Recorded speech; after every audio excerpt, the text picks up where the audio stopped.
managed to secure the victory he wanted, and Assad has stayed in power. That same year, in 2015, Donald Trump announced his run for president. And right before the RNC, where he will accept the party nomination, Trump hires Paul Manafort to come run his campaign for free.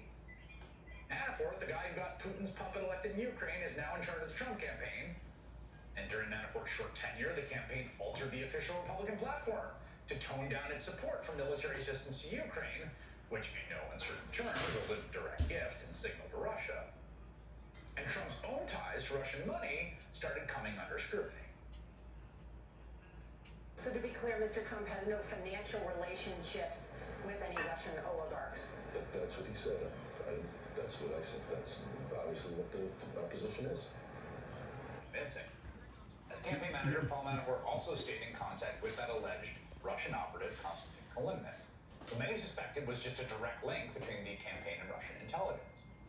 The two men would later go on to cook up this bizarre plot where the eastern Ukrainian territory of Donbass, now the target of Putin's invasion, or the place where the war started, because it never really stopped, that the Donbass would break off into its own pro-Russia country, possibly under the rule of disgraced Putin-backed former Ukrainian president Viktor Yanukovych. Manafort was ultimately ousted from the campaign after its obvious corruption and ties to Russia were too much even for them, which brings us back to Putin and his third incredibly brazen act, and that is interfering in the 2016 U.S. election in a pretty profound way.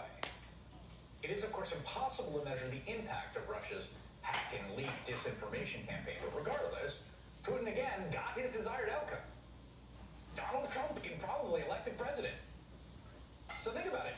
After the Maidan, after Ukraine pulls away from Russia, kicking out his stooge, Putin does these three incredibly brazen things all in a row, and they all work out surprisingly well. Seizes Crimea, boosts Assad, helps get Donald Trump elected, all in the span of 3 years. Now he has an ally in Donald Trump, which is, of course, incredibly important. Because Vladimir Putin doesn't really have so-called soft power to pressure foreign policy aside from natural gas and oil.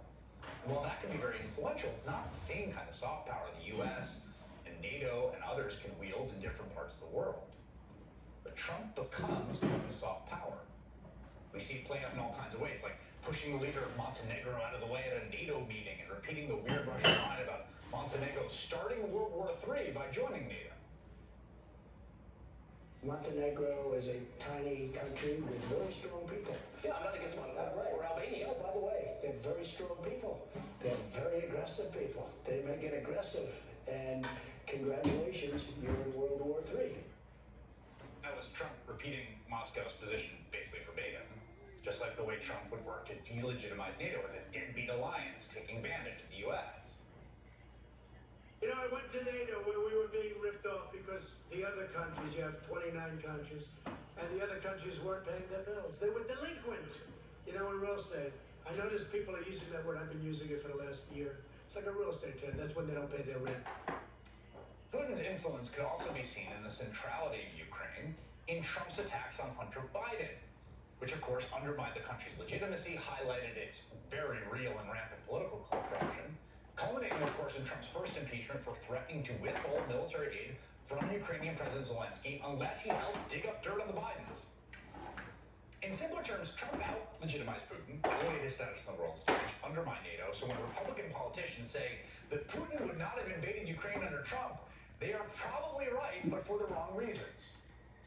Putin likely would not have invaded because he did not need to, because Trump was his ultimate gift, doing everything Putin himself wanted to do, elevating Russia, denigrating NATO, delegitimizing Ukraine. Without him in the White House, Putin took matters into his own hands, invading Ukraine, putting the country once again at the center of U.S. politics.